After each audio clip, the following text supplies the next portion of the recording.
नमस्कार खरिदार तयारी गर्ने सम्पूर्ण साथीहरूलाई मेरो लोक सेवा तयारी कक्षामा स्वागत गर्न चाहन्छु। आज मैले चाहिँ खरिदारको होइन अपराधिकतर्फ होइन यो खरिदार जस्तो न्याय प्रशासन लेखा परीक्षण र संसद सेवा राजपत्र अनुकूल द्वितीय श्रेणी खरिदार वा सोसर पदको खुला प्रतियोगितात्मक परीक्षाको पाठ्यक्रम हुन्छ द्वितीय पत्र, जसमा चाहिँ विज्ञान र गणित हुन्छ, प्रशासनको हुन्छ।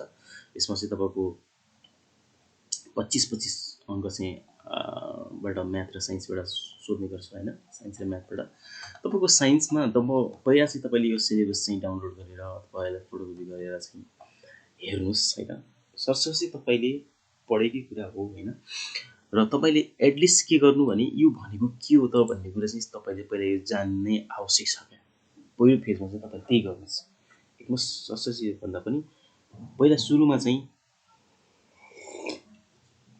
एटलिस्ट टपिकको अर्थ चाहिँ बुझ्नुहोस् होइन, टपिकले भन्न खोजेको कुरा चाहिँ स्पष्टसँग बुझ्नुहोस् क्या। अनि त्यसपछि पहिलो चरणमा त्यसपछि क्रम अनुसार तपाईँले होइन, जस्तै तपाईँले सुरुमा विज्ञानको चाहिँ गति र शक्ति हेर्न सक्नुहुन्छ। त्यसपछि हाम्रो वरपरका भौतिक गतिविधिहरू, यस्तै गरेर धारा विद्युत र चुम्बकत्व, वस्तुको परिवर्तन होइन, हाम्रो वरपरका पदार्थहरू, सजीव र वातावरण, जीवन प्रक्रिया होइन, क्रम विकास र पुंसाणु, पृथ्वी र ब्रह्माण्ड, सूचना र संसारमा यसरी तपाईँले छुट्याएर चाहिँ पढ्न सक्नुहुन्छ। र हामी चाहिँ आज यसरी एक दुईवटा टपिकमा चाहिँ विशेष छलफल गर्छौँ है। तपाईँले यसरी नै पहिला चाहिँ एउटा बनाउनुहोस् होइन, के हो त भनेर कसरी पढ्नु त भन्दाखेरि पहिला एटलिस्ट टपिकहरूको चाहिँ अर्थ चाहिँ बुझ्नुहोस् कि। जस्तो अब यहाँ हेरौँ, जस्तो मैले एउटा तपाईँलाई इक्जाम्पलको रूपमा गति र शक्ति भन्ने छ होइन, विज्ञानको 1.1 गति र शक्तिभित्र चाहिँ तपाईँको सब टपिकहरू नाप र एकाइ, न्युटनको चाल सम्बन्धी नियमहरू, न्युटनको गुरुत्वाकर्षण सम्बन्धी नियम होइन, त्यस्तै गरेर आर्किमिडिजको सिद्धान्त र प्रयोग, कार्यशक्ति र सामर्थ्य होइन, ऊर्जाको स्रोत र यसको संरक्षण भन्ने छ। अब यसलाई चाहिँ हेर्दाखेरि तपाईँको अब हेर्नुहोस् त, सुरुमा चाहिँ नाप र एकाइ, यो नाप र एकाइ हेर्नुहोस् है, यो नाप र एकाइ भनेको के हो भन्ने कुरो स्पष्ट बुझ्नुहोस् क्या। यसभित्र धेरै कुरा छन् पढ्नलाई होइन। पहिला एटलिस्ट टाइटल चाहिँ बुझ्नुहोस् क्या तपाईँले। त्यसपछि टाइटल राम्रोसँग बुझियो भने अनि भित्र चाहिँ अध्ययन गर्न तपाईँलाई सजिलो हुन्छ। नाप भनेको के हो, एकाइ भनेको के हो है, त्यसको न्युटनको चाल सम्बन्धी नियमहरू कतिवटा छन्, के हो, त्यसको परिभाषा के छ त्यहाँ है, न्युटनको गुरुत्वाकर्षण सम्बन्धी नियम के हो, आर्किमिडिजको सिद्धान्त के हो, यसको प्रयोग कहाँ हुन्छ, कार्यशक्ति र सामर्थ्यको परिभाषा, यिनका एकाइहरू के हुन्, ऊर्जाको स्रोत र यसको संरक्षण भनेको के हो, ऊर्जाको स्रोत र ऊर्जा सङ्कट पनि आउला आफ्नो ठाउँमा छ, ऊर्जाको स्रोतहरू के हो, यसको संरक्षण कसरी गर्न सकिन्छ, एटलिस्ट यति चाहिँ जान्नुहोस् क्या तपाईँले। जस्तो अब नाप र एकाइमा नाप भनेको के हो त भने कुनै पनि वस्तुको परिमाण निश्चित गर्ने प्रक्रिया हो कि कुनै पनि वस्तुको परिमाण यति नै हो होइन, लम्बाइ यति छ, मोटाइ यति छ होइन, त्यो चाहिँ के हो त भन्दाखेरि नाप हो कि। अब नापलाई तपाईँले नाप भनेपछि के हो भने कुनै पनि वस्तुको परिमाण निश्चित गर्ने एउटा प्रक्रिया होइन, के हो त नाप हो। त्यस्तै अब एकाइ भनेको त त्यही नापेको चाहिँ कति मात्रामा छ, कति मिटर छ भन्ने देखाउने हो कि नि। हेर्नुहोस् त, त्यसरी हामी यसलाई कसरी परिभाषित गर्न सक्छौँ भने कुनै पनि भौतिक वस्तुको भौतिक परिमाणको एक निश्चित मात्रा के होइन, त्यसको चाहिँ वेट भनौँ कि मास भनौँ कि के हो त, त्यसलाई चाहिँ के भन्छ त एकाइ भन्छ। हेर्नुहोस् है, यसले चाहिँ कुनै पनि परिमाण निश्चित गर्ने तपाईँको प्रक्रिया हो। यति परिमाण छ है भनेर निश्चित गर्ने चाहिँ नाप्ने हो। एकाइ भनेको त्यसको चाहिँ परिमाणको के हो, निश्चित मात्रा कति मात्रामा छ भन्ने चाहिँ एकाइ हो है। अब न्युटनको चाल सम्बन्धी नियमहरू चाहिँ तपाईँको 3वटा छ होइन। न्युटन्स फर्स्ट ल भन्छ होइन, त्यसपछि सेकेन्ड ल, थर्ड ल भन्ने हुन्छ। त्यसै अब फर्स्ट ल भनेको कुनै अब फर्स्ट ल भनेको के हो भने स्पष्ट बुझ्नु। चाल सम्बन्धी नियम 3वटा छन्, 3वटामा फर्स्ट ल भनेको के हो, न्युटन्स फर्स्ट ल के हो त भन्दाखेरि कुनै पनि एउटा वस्तु छ, त्यसमा तपाईँले बल लगाउनु भयो होइन, यदि बाहिरी बल लगायो भने होइन, यदि कुनै पनि स्थिर वस्तु छ भने बाहिरी बल तपाईँले प्रयोग गर्नु भएन भने स्थिर अवस्थामै रहन्छ।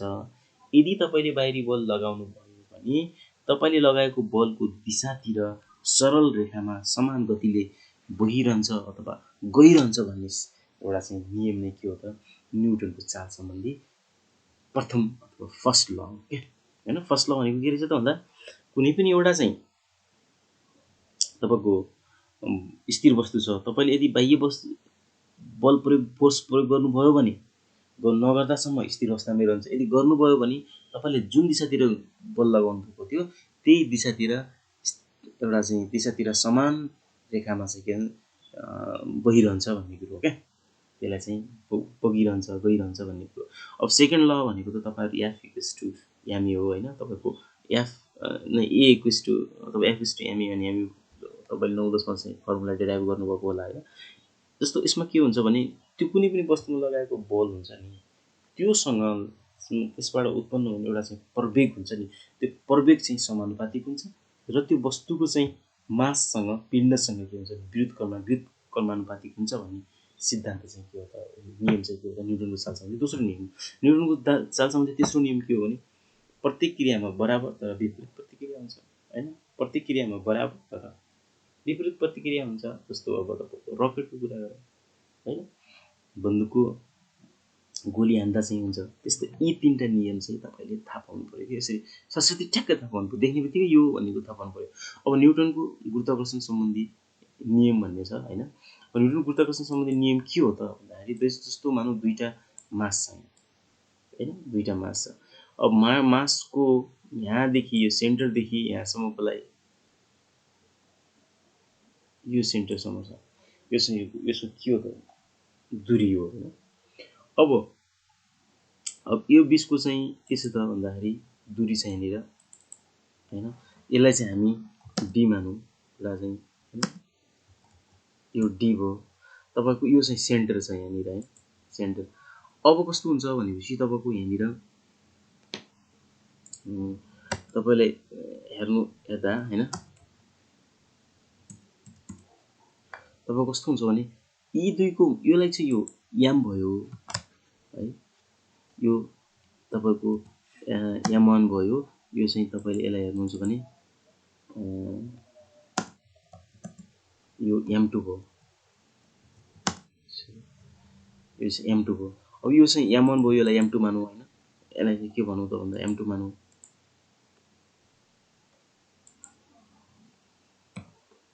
यसलाई M2 मानौँ। अब दुई हेर्नुहोस् है के छ भने न्युटनको गुरुत्वाकर्षण सम्बन्धी नियम, किनभने जति पनि आकाशीय पिण्डहरू हुन्छन् होइन ती बिचमा चाहिँ एकले अर्कोलाई आकर्षण गर्छ। बुझ्नुभयो कि नै, एकले अर्को पिण्डलाई आकर्षण गर्छ। आकर्षण गर्दा के हुन्छ भने आकर्षण गर्ने त्यो गुरुत्वाकर्षण बल हुन्छ नि होइन, एउटा चाहिँ ग्राभिटेसनल फोर्स होइन। त्यो ग्राभिटेसनल फोर्स के हुन्छ त भन्दाखेरि यो दुईवटा मास र दुईवटा मासको चाहिँ मल्टिपलसँग के हुन्छ त भन्दाखेरि समानुपातिक हुन्छ र यी दुई मासको सेन्टरदेखिको यो दूरी छ नि, दूरीको स्क्वायर अथवा वर्गसँग के हुन्छ भने विरुद्ध कर्मानुपातिक हुन्छ क्या। बुझ्नु होइन। कारण तपाईँको यहाँ यो ग्राभिटेसन फोर्स एकले अर्कोलाई तान्छ, ग्राभिटेसन फोर्स होइन, ग्राभिटेसन फोर्सले तान्छ। ग्राभिटेसन फोर्स तान्दा चाहिँ यो ग्राभिटेसन फोर्स के हुन्छ त दुईवटा मासको चाहिँ मल्टिपल प्रोडक्टसँग के हुन्छ त भन्दाखेरि समानुपातिक हुन्छ र यो चाहिँ यो जसको डिस्टेन्स छ नि दुईवटाको सेन्टर फ्रम सेन्टर इज होइन, त्यस कारण यिनको डिस्टेन्सको दूरीको वर्गसँग चाहिँ के हुन्छ त भन्दाखेरि विरुद्ध कर्मानुपातिक हुन्छ। यसैलाई नै के भन्छ त न्युटनको गुरुत्वाकर्षण सम्बन्धी नियम भन्छ है। अब आर्किमिडीजको सिद्धान्त भनेको के हो त हेर्नुहोस् है। अब आर्किमिडीजको सिद्धान्त एउटा चाहिँ आर्किमिडीजको सिद्धान्त के हो, यसको प्रयोग कहाँ हुन्छ भन्दाखेरि यो आर्किमिडीजको सिद्धान्त के हो ठ्याक्कै जान्नुपर्छ क्या। आर्किमिडीज सिद्धान्त कस्तो हो भने कुनै वस्तुलाई आंशिक वा पूर्ण रूपले तरल पदार्थमा डुबाउँदा होइन, तपाईँले कुनै पनि वस्तुलाई आंशिक अथवा होइन थोरै डुबाउनु छ त पुरै रूपमा डुबाउँदाखेरि होइन, डुबाउँदा विस्थापित हुने तरलको तौल, जस्तो अब त्यहाँबाट पानी बाहिर निक्लिन्छ नि, त्यो विस्थापित हुने तरलको तौल बराबरको ऊर्ध्वचाप अथवा अपथ्रस्ट होइन तरल पदार्थले वस्तुमा दिन्छ कि तलको तरल पदार्थले के हुन्छ माथि वस्तुमा पेल्छ। त्यसकारण हाम्रो चाहिँ पानीमा चाहिँ कुनै वस्तु फाल्दा चाहिँ त्यसको वेट घट्नको कारण के हो भने त्यसले अपथ्रस्ट हाल्छ क्या तलबाट होइन। जस्तो उति ऊर्ध्वचाप भनेको नि विस्थापित तरलको तौल हो क्या। त्यति तरल चाहिँ घटेपछि चाहिँ के तर जतिवटा हान्छ त्यसले तलबाट ऊर्ध्वचाप होइन तलबाट प्रेसर हान्छ नि त्यति नै चाहिँ त्यो विस्थापित हुन्छ भन्ने कुरा हो। त्यसपछि जस्तो हामी पानी जहाजमा यसको प्रयोग गर्न सक्छौँ, पानी जहाज होइन सबमेरिन एउटा तपाईँको यो तरल पदार्थ मात्र ग्यास प्रयोग हुन्छ। जस्तो अब तातो हावाको बलुनको कुरा छ हैन, त्यसकारण यसरी चाहिँ बुझ्नु पर्यो। त्यस्तै गरेर हाम्रो वरपरका भौतिक गतिविधिहरू भन्ने छ शीर्षक। अनि जस्तै अब हामी यो हो कार्यशक्ति र सामर्थ्य हैन। कार्य भनेको के हो त भने, कार्य भनेको के हो भने बल र बलको दिशातिर पार गरेको दूरीको गुणनफल नै कार्य हो कि वास्तवमा। बुझ्नु नि, बल र बलको दिशातिर पार गरेको दूरीको यो गुणनफल नै कार्य हो। या वर्क भनेको के रहेछ भने एफ फोर्स इन्टु डी, कति दूरी पार गरेको त्यो नै के हो भन्दा कार्य हो। अब यो सामर्थ्य भनेको के हो भने यो कस्तो भने क्षमता हो वास्तवमा सामर्थ्य भनेको होइन। यो एकै समयमा गरेको कार्यलाई सामर्थ्य भनिन्छ। कुरो बुझ्नु नि, एकै समयमा गरेको कार्यलाई सामर्थ्य भनिन्छ। त्यस्तै गरेर तपाईँको शक्ति के हो त भन्दाखेरि कार्य गर्न सक्ने क्षमता, कार्य गर्न सक्ने क्षमता नै शक्ति हो, यसरी बुझौँ।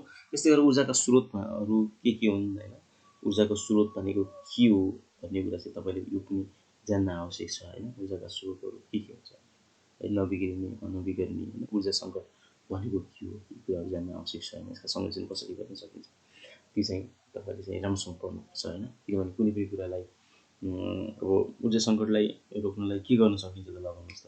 जस्तो अब विवेकपूर्ण मितव्ययी प्रयोग गर्नु पऱ्यो होइन, यो वैकल्पिक ऊर्जाको विकास गर्नु पऱ्यो, त्यसको उपयोग गर्नु पऱ्यो होइन। वर्तमान ऊर्जा जे छन् त्यसको चाहिँ संरक्षण गर्नु पऱ्यो। यसरी चाहिँ यसको संरक्षण गर्न सकिन्छ भनेर जान्नु पऱ्यो क्या होइन। जस्तो अब हाम्रो वरपरका भौतिक गतिविधिहरू त्योभन्दा बढी नजान्नुहोस् कि पहिलो फेजमा यति चाहिँ ट्याक्क डेफिनेसन जान्नुहोस्, त्यसको ट्याक्क अर्थ मर्म बुझ्नुहोस्। त्यसपछि भित्र सबको पनि सब टपिकहरू हुन्छन् भित्र, त्यसपछि 1 by 1 पढ्नुपर्छ। मैले यसमा यस च्यानलमा चाहिँ प्रत्येक दिन मैले ल्याउने प्रयास गर्नेछु है। पछिका चाहिँ भिडियोहरू राम्रोसँग हेर्नु होला होइन। तर पहिलो फेजमा चाहिँ तपाईँले के गर्नु भन्दाखेरि हाम्रो वरपरका भौतिक गतिविधिहरू भन्ने छ, जस्तो टपिक छन्, यिनीहरू भनेको बुझ्नु पऱ्यो। जस्तो प्रकाशको परावर्तन भनेको के हो, आवर्तन भनेको के हो, यिनीहरू बिचको फरक के छ, यति जान्नु पऱ्यो नि पहिलो फेजमा। के टपिक जाने यो टपिक यो हो भने त्यहाँ कसरी के हो प्रकाशको परावर्तन भनेर ठ्याक्कै भन्न सक्नुपर्छ क्या। त्यसपछि त्यो कन्सेप्ट क्लियर भइसकेपछि तपाईँले कुनै पनि टपिकलाई कन्सेप्सुलाइज गरिसकेपछि त्यसभित्रका होइन सब टपिकहरू पोइन्ट्सहरू होइन अनि अध्ययन गर्न सहज हुन्छ। त्यस्तै गरेर अब हेरौँ ढिलो नगरी, प्रकाशको परावर्तन र आवर्तन भनेको के हुन्छ। प्रकाशको परावर्तन, यो परावर्तन भनेको रिफ्लेक्सन भयो, आवर्तन भनेको रिफ्र्याक्सन है। रिफ्लेक्ट भनेको त आएकोलाई रिटर्न गर्ने हो नि त, रिफ्लेक्ट गर्ने भनेको त्यो हो नि त होइन र। आवर्तन भनेको त्यहीँ भित्र छिर्ने हो क्या आवर्तन। कुरो बुझ्नु भने यसरी बुझौँ है, प्रकाशको आवर्तन भनेको रिफ्लेक्ट गर्ने, फर्किने, त्यो चाहिँ नफर्किने तर त्यहीँ भित्रै जाने तर बाङ्गिने। माध्यम फरक पऱ्यो भने त्यसमा भित्र गति पनि फरक पर्छ प्रकाशको, त्यस कारण त्यसमा चाहिँ बाङ्गिन्छ त्यसको होइन किरण। अब हेरौँ प्रकाशको आवर्तन अथवा रिफ्लेक्सन अफ लाइट भनेको के हो नै, प्रकाशको परावर्तन है, रिफ्लेक्सन अफ लाइट। प्रकाशको किरण कुनै सतहमा ठक्कर खाएर होइन, कुनै पनि जस्तो अब एउटा चाहिँ सतह छ, एउटा चाहिँ यहाँनिर एउटा सतह छ, यो सतह यहाँबाट चाहिँ एउटा प्रकाश यहाँबाट तपाईँको कुनै एउटा प्रकाश आयो, प्रकाश आइसकेपछि सर्वाङ्ग भयो, तर यसलाई चाहिँ रिटर्न हुने क्या, यसरी रिटर्न हुने, यसरी रिटर्न हुन्छ। यो एउटा चाहिँ माध्यम भइहाल्यो है, एउटा चाहिँ मिडियम भयो होइन। त्यस्तै गरेर के हुन्छ त भन्दाखेरि प्रकाशको किरण कुनै सतहमा ठक्कर खाएर पुनः पहिलेको माध्यममा नै फर्कने क्रियालाई प्रकाशको परावर्तन भनिन्छ। किनभने पहिलेको माध्यम त यो मानौँ यो एयर भयो होइन, यही जहाँबाट आयो त्यहीँ गयो कि नै हो, यस्तो हुन्छ भनेपछि के हुन्छ, त्यसलाई के भन्छ, प्रकाशको परावर्तन भनिन्छ। प्रकाशको आवर्तन भनेको के हो त हेर्नुहोस्। अब प्रकाशको आवर्तन भनेको के हो त भन्दा यो जस्तो एउटा मिडियम छ होइन, जब जस्तो अब अर्को यो मिडियम भयो, अब यहाँबाट यो अर्को यो एउटा माध्यमबाट आयो, आएर के छ भने अलिकति बाङ्गिन सक्छ, यसरी चाहिँ तपाईँको बाङ्गिन्छ क्या अर्को माध्यमबाट, किनभने यो अलिकति डेन्स छ भने यो चाहिँ अलिकति बाङ्गिन सक्छ होइन। त्यसको चाहिँ नर्मल के हो होइन, सबै चाहिँ तपाईँहरूले म विस्तृत रूपमा पढाउने छु पछि नै। यदि जस्ट हामी के जानु भने दुईवटा माध्यम छ, एक माध्यमबाट अर्को माध्यम जाँदा बाङ्गिन्छ क्या, यो यतातिर पनि जान सक्छ, यतातिर नर्मलतिर पनि सिधा उसको प्यारल पनि हुनसक्छ, नजिक भएर आउनसक्छ, अथवा यसरी बाङ्गिन पनि सक्छ। माध्यमको चाहिँ यो मिडियम हेरेर हुन्छ है, मिडियम बेसिस हो यो। अब यसरी बाङ्गिनेलाई चाहिँ के हो, यो त्यो त रिटर्न भएन नि, रिटर्न हुन्छ भने त्यो चाहिँ रिटर्न हुन्छ भने परावर्तनको भयो, रिटर्न भयो भने रिटर्न भएन, भित्र गएर बाङ्गियो भने के हुन्छ त्यो आवर्तन हुन्छ क्या। त्यसै गरी अब लेन्सहरू र तिनको प्रयोग कहाँ कहाँ हुन्छ। लेन्सहरू भनेको लेन्स भनेको के बुझ्नु पऱ्यो। लेन्स भनेको कस्तो भने प्रकाशका किरणहरूलाई आवर्तन गरी, यो चाहिँ प्रकाश, यो चाहिँ लेन्स भनेको त आवर्तनसँग रिलेटेड रहेछ। किन हेर्नुहोस् है, यो आवर्तनसँग प्रकाशका किरणहरूलाई आवर्तन गरी वस्तुको आकृतिलाई घटबड गर्न सक्ने पारदर्शी काँचबाट बनाइएको वक्र सतहको खण्डलाई लेन्स भनिन्छ क्या। के रहेछ भन्दा प्रकाशका किरणहरूलाई आवर्तन गरी वस्तुको आकृतिलाई घटबड गर्न, आकृति सानोलाई ठुलो, ठुलोलाई सानो बनाउन सक्छ, त्यसलाई गर्न सक्ने एउटा चाहिँ के हुन्छ त, सक्ने गरी पारदर्शी काँचको, एउटा पारदर्शी काँचको बनाइएको वक्र सतहको खण्डलाई के भन्छ, लेन्स भनिन्छ। यसको प्रयोग अब कहाँ हुन्छ त भने तपाईँ पहिला चाहिँ हामी लेन्स पढ्दा हामी के पढ्छौँ भने एउटा चाहिँ कन्केभ लेन्स, कन्भेक्स लेन्स र कन्केभ लेन्स पढ्छौँ। यो कन्भेक्स भनेको कस्तो भने बिचमा अलि फुलेको, छेउछेउमा अलि पातलो, बिचमा फुलेको। कन्भेक्स भनेको के हो भने बिचमा फुलेको, छेउछेउमा पातलो। कन्केभ भनेको के हुन्छ भने बिचमा चाहिँ सानो, छेउमा फुलेको। यस्तो जस्तो अब कन्भेक्स लेन्स भनेको क्यामेरामा, माइक्रोस्कोप होइन, टेलिस्कोप, चस्माहरूमा युज हुन्छ होइन। जस्तो कन्केभ लेन्स भनेको कस्तो भने अप्टिकल उपकरणहरूमा युज हुन्छ। जस्तो चस्मा पनि दूरदृष्टि छ भने त्यस्तो चस्मा पनि यो चाहिँ कन्केभ लेन्स हुन्छ। यसको प्रयोग के हो भनेर बुझ्नु, सरस्वती सामान्य बुझ्नु कि यतिको टपिकको कुरा बारेमा हल्का चाहिँ 2 मिनट बोल्न सक्ने चाहिँ हुनुपर्छ क्या।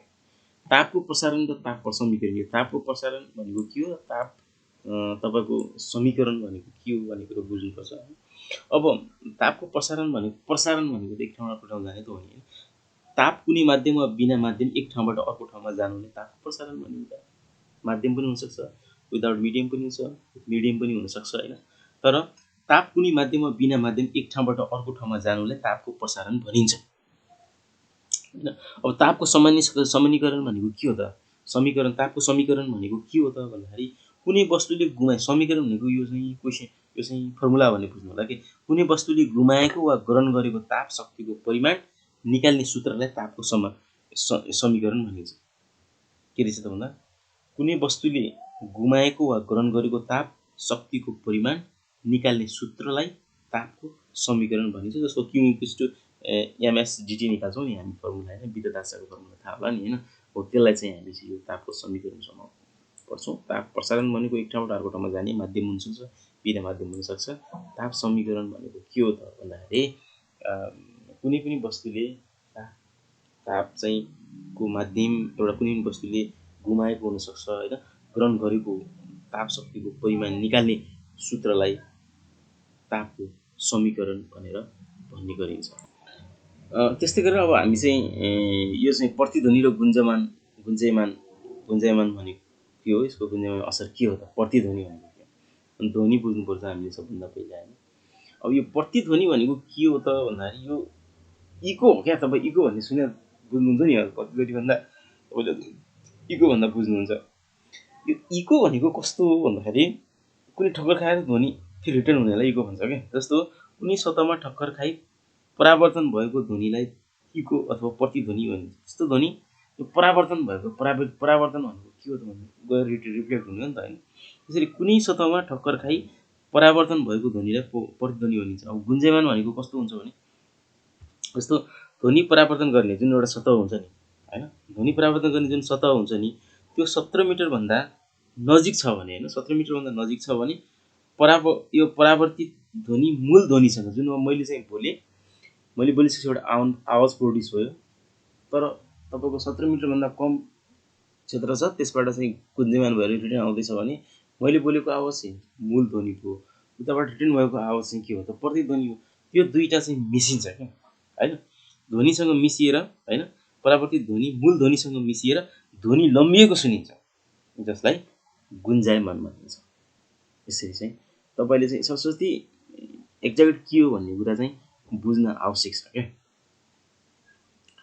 त्यस्तै गरेर हामी हेरौँ, अब यो चाहिँ मैले फिजिक्सको हल्का हेरेँ होइन। अब तपाईँलाई म चाहिँ सिधै कहाँ लिन्छु भन्दाखेरि बायोलोजीमा लिन्छु है। जस्तो अब बायोलोजी पनि कसरी पढ्ने त भन्दाखेरि तपाईँको जीवन प्रक्रियामा हेरौँ, जीवन प्रक्रियामा के हुन्छ त भन्दाखेरि एउटा श्वास प्रश्वास, श्वास संश्लेषण, प्रकाश संश्लेषण र उत्प्रेरण छ होइन। अब यी भनेका के हो त भनेर एकछिन सर बुझ्नु नि तपाईँले कति पढ्नुपर्छ कसरी पढ्ने भन्ने मात्रै तपाईँले मैले आइडिया दिने यसमा आज होइन। तपाईँले चाहिँ विस्तृत रूपमा पछि हामी म भिडियो ल्याउने नै छु होइन। प्रकाश यो चाहिँ श्वास प्रश्वास भनेको के हो सबभन्दा महत्त्वपूर्ण कुरा होइन। अब श्वास प्रश्वास यो रेस्पिरेसन भनेको श्वास प्रश्वास भनेको रेस्पिरेसन भनेको के हो भने अक्सिजन लिने र कार्बन डाइअक्साइड फ्याँक्ने प्रक्रिया हुन्छ। यो चाहिँ एरोबिक हुन्छ एनाएरोबिक हुन्छ। एरोबिक भनेको in the absence of oxygen होइन। यो एनाएरोबिकमा के छ इन द एउटा in the presence of oxygen aerobic हो, in the absence of oxygen के भयो त एरोबिक एनाएरोबिक हो। अब यो श्वास प्रश्वास भनेको के रहेछ त रेस्पिरेसन भनेको के भने अक्सिजन लिने र कार्बन डाइअक्साइड फ्याँक्ने प्रक्रिया हो क्या। सामान्य तरिकाले बुझ्नु बुझ्नु होइन के रहेछ त भन्दाखेरि अक्सिजन लिने कार्बन डाइअक्साइड फ्याँक्ने। अब प्रकाश संश्लेषण भनेको यो चाहिँ प्रकाश संश्लेषण प्रक्रिया भनेको कस्तो भने बिरुवाले खाना बनाउने प्रक्रिया हो क्या। जस्तो अब यसलाई चाहिँ विस्तृत रूपमा भन्दाखेरि चाहिँ मैले कसरी भने हरियो बिरुवाहरू हुन्छ नि होइन। हरियो बिरुवाले वायुमण्डलबाट लिएको कार्बन डाइअक्साइड जराद्वारा जाइलम तन्तु हुँदै जमिनबाट सोसेर लिएको पानी र लवण होइन। जमिनबाट सोसेर लिएको चाहिँ जाइलम हुँदै जराबाट आउँछ नि त पानी र लवण आउँछ साल्टलाई पातमा भएको हरित कण र सूर्यको प्रकाशको सहायताले पातमा चाहिँ क्लोरोफिल हुन्छ होइन। अब यो चाहिँ हरित कण त्यहाँ छ। हरित कण र सूर्यको प्रकाशको सहायताले खाद्य पदार्थ निर्माण गर्ने विधिलाई प्रकाश संश्लेषण भनिन्छ क्या होइन। वायुमण्डलबाट कार्बन डाइअक्साइड लिन्छ, कार्बन डाइअक्साइड लियो तलबाट जराबाट के आयो भने पानी र लवण आयो। पातमा चाहिँ के गर्छ भने पातमा पुग्यो। पातमा पुगिसकेपछि होइन के हुन्छ त भन्दाखेरि उसले चाहिँ त्यसलाई युज गरेर अब हरित कण हुन्छ पातमा होइन त्यो र सूर्यको प्रकाशको सहायताले चाहिँ होइन सनलाइट पनि चाहियो सहायताले खाद्य पदार्थ निर्माण गर्ने विधिलाई प्रकाश संश्लेषण भनिन्छ। अब यसको विस्तृत रूपमा चाहिँ हामी पछि बिस्तारै पढ्छौँ होइन। रेको हुनुहोस् म यसमा तपाईँलाई क्लियर बनाउँछु रेस्पिरेसन सिस्टम भनेको के हो होइन। यो चाहिँ फोटोसिन्थेसिस भनेको यो प्रकाश संश्लेषण भनेको चाहिँ फोटोसिन्थेसिसको लगभग हामी एउटा क्लास नै आधी घन्टाको क्लास नै गराउँछौँ क्या त्यति ठुलो छ होइन। इम्पोर्टेन्ट पनि मानिन्छ यिनीलाई यो च्याप्टरमा एजुकेसन साइन्समा। अब हेर्नुहोस् एउटा चाहिँ उत्सवेदन भनेको के हो। उत्सवेदन भनेको इङ्ग्लिसमा ट्रान्सपिरेसन हुन्छ क्या। ट्रान्सपिरेसन भनेको कस्तो हो भने बिरुवाले आफ्नो खाना बनाउन र जमिनबाट जराद्वारा सोसेर लिएको पानी मध्ये बढी भएको पानी पातमा रहेको छिद्र एउटा स्टोमाटा हुन्छ पातमा होइन छिद्रबाट बाफको रूपमा एउटा प्रकाशमा फ्याँक्ने क्रियालाई उत्सवेदन भनिन्छ होइन। बिरुवाले आफ्नो खाना जस्तो कस्तो हो भने बिरुवाले आफ्नो खाना बनाउन र जमिनबाट जराबाट सोसेर लिएको पानी मध्ये बढी भएको पानी हुन्छ नि त होइन। त्यो खाना तपाईँको बढी भएको पानी चाहिँ के हुन्छ भने उसले त्यो तपाईँको पातमा चाहिँ के हुन्छ भने स्टोमाटा हुन्छ कि त्यसबाट बाफको रूपमा बाहिर फ्याँक्छ। त्यसलाई के भन्छ त भने त्यस्तो क्रियालाई उत्सवेदन भन्छ है। यसरी जान्नु पऱ्यो। उत्सवेदन भनेको पनि थाहा भयो। प्रकाश संश्लेषण भनेको खाना बनाउनुको श्वास भनेको चाहिँ अक्सिजन दिने कार्बन डाइअक्साइड अक्सिजन दिने कार्बन डाइअक्साइड फ्याँक्नेको यो खाना खाद्य पदार्थ होइन निर्माण गर्ने उत्सवेदन भनेको फ्याँक्नेको बढी भएको पानी। अब मानव स्नायु भनेको के हो स्नायु प्रणाली भनेको के हो भने यो स्नायु प्रणाली भनेको हाम्रो नर्भस सिस्टम हो। यसले नियन्त्रण गर्ने काम गर्छ क्या। स्नायु प्रणाली भनेको यस्तो जान्नु पऱ्यो क्या के हो भने शरीरमा एक ठाउँबाट अर्को ठाउँमा सन्देश आदान प्रदान गर्ने र शारीरिक क्रियाकलापहरूलाई निर्देशन र नियन्त्रण गर्ने प्रणालीलाई श्वास प्रणाली एउटा चाहिँ स्नायु प्रणाली भनिन्छ क्या है। जस्तो अब तपाईँलाई चाहिँ खुट्टामा चाहिँ कुनै काँडा बिज्यो तपाईँलाई चाहिँ तुरुन्त तपाईँले थाहा पाउनुहुन्छ किनभने त्यहाँको नर्भस सिस्टमले त्यहाँसम्म यो स्नायु प्रणालीले के गराइदियो भने माथिसम्म पुर्याइदियो कि सन्देश र त्यहाँबाट खुट्टा निकाल है दुख्यो अथवा आगोले पोल्यो भने आगोबाट खुट्टा निकाल भन्ने निर्देशन दिन्छ। यस्तो काम गर्ने भनेको स्नायु प्रणालीले गर्छ। स्नायु प्रणालीमा पनि धेरै पार्ट्सहरू छन् होइन। विस्तृत रूपमा चाहिँ छुट्टै क्लास चाहिँ हामीलाई चाहिँ पढाउँछौँ। यिनीहरूको छुट्टै क्लास हुन्छ भने ख्याल गर्नु होला है। राम्रोसँग मेरो युट्युब च्यानलमा कनेक्ट हुनु होला होइन। एउटा तपाईँको बेल नोटिफिकेसन पनि थिच्न नभुल्नु होला होइन। तपाईँलाई चाहिँ मैले भिडियो अपलोड गर्ने बित्तिकै तपाईँलाई चाहिँ आउँछ। तपाईँहरूको चाहिँ परीक्षा राम्रो हुन्छ भन्ने राम्रो गराउँछु भन्ने चाहिँ म यो कुरामा चाहिँ विश्वस्त छु है। अब एउटा चाहिँ के छ मानव शरीरमा रक्त सञ्चालन प्रक्रिया छ होइन। हामी यसको ब्लडको बारेमा विस्तृत रूपमा पढ्नेछौँ। तर पनि अब हेर्नु अब मानव शरीरमा रक्त सञ्चालन प्रक्रिया मात्रै होइन के हो त भन्ने कुरा बुझौँ न त होइन। रक्त सञ्चार गर्ने प्रणाली भन्ने बुझौँ न। अब रक्त सञ्चार प्रणाली भनेको कस्तो भन्दाखेरि रगतको माध्यमद्वारा हेर्नु चाहिँ हामी रगत आदान प्रदान गर्ने मात्रै नबुझौँ कि रगतभित्र के गएको हुन्छ। एउटा रगत त एउटा चाहिँ ट्रेन जस्तो सम्झ्यौँ न, त्यसमा कति मान्छेहरू हुन्छ नि त होइन, विभिन्न तरिका। त्यस्तै गरेर त्यहाँ एउटा तपाईँको रगतभित्र के हुन्छ त्यो पनि हल्का चाहिँ जानकारी हुन आवश्यक छ। रगतको माध्यमद्वारा शरीरका विभिन्न भागलाई आवश्यक पर्ने पौष्टिक तत्त्व, अक्सिजन, ग्लुकोज, हर्मोनहरू पुर्याउने र अनावश्यक पदार्थहरू कार्बन डाइअक्साइड, युरिक एसिड होइन जस्ता पदार्थ निष्कासन गर्ने होइन अथवा कुनै अङ्गसम्म पुर्याउने प्रक्रियालाई रक्त सञ्चार प्रणाली भनिन्छ होइन। रगतको बाट कुनै ठाउँमा आवश्यक पर्ने शरीरको अङ्गलाई विभिन्न भागलाई चाहिने पौष्टिक तत्त्व, अक्सिजन, ग्लुकोज, हर्मोनहरू पुर्याउने पनि गर्दो रहेछ। अनावश्यक पदार्थहरूबाट निष्कासन गर्ने, कुनै अङ्गसम्म पुर्याउने, त्यहाँबाट फेरि बाहिर फ्याँक्ने, यस्तो काम चाहिँ के गर्छ भने रक्त सञ्चार प्रणालीले गर्दछ। यसरी चाहिँ तपाईँले चाहिँ राम्रोसँग अध्ययन गर्नुभयो भने यसरी चाहिँ सरस्वती एउटा चाहिँ कस्तो भने त्यस्तै गरेर मेन्डलको प्रयोग होइन, यसको सिद्धान्त के हो, डार्विनको सिद्धान्त। सरस्वती एक पुष्टमा जान्नुहोस् के त्यो भनेको के हो पहिला होइन। तपाईँ एक दुई दिन यही प्र्याक्टिस गर्नुहोस् होइन। तपाईँलाई मैले एउटा आइडिया सिकाइदिएँ नि, म यसको चाहिँ कम्प्लिट भिडियो पनि ल्याउनेछु। तर कस्तो छ भने यसलाई पहिला चाहिँ के गर्नुहोस् भने सौर्यमण्डल भनेको के हो, कालो छिद्र भनेको के हो, ग्रहण भनेको त्यसो भित्र जाने कुरो पछि छ क्या। पहिला चाहिँ सरस्वती तपाईँलाई यो देख्ने बित्तिकै, यो टर्म्स देख्ने बित्तिकै यो भनेको यो भन्ने कुरो तपाईँले जान्न आवश्यक छ। तपाईँ त्यसपछि यो पहिलो स्टेप्स आयोग तयारी गर्ने पहिलो स्टेप, कुनै पनि रिटर्नको अर्को पनि हुनसक्छ होइन। तपाईँको तृतीय पत्रमा पनि तपाईँले गर्ने यही, यसरी चाहिँ तपाईँले गर्नुभयो भने त्यसपछि भित्र अध्ययन गर्न सहज हुन्छ। किनभने तपाईँले मेन कुरा त बुझिसक्नु भएको हुन्छ नि त हो। त्यसरी होइन त्यसैमा अध्ययनमा रहेर अन्य सब टपिकहरू, सब टाइटलहरू त्यसभित्र अन्य कुराहरू पढ्नु। त्यस कारण यसरी नै पढ्नु होला। तपाईँहरूको चाहिँ सफलताको कामना गर्दछु र जाँदै यस भिडियोलाई लाइक, कमेन्ट्स, सेयर होइन तपाईँको सब्सक्राइब गर्न नभुल्नु होला। साथसाथै बेल घन्टी पनि थिच्न नभुल्नु होला। हस्त, धन्यवाद।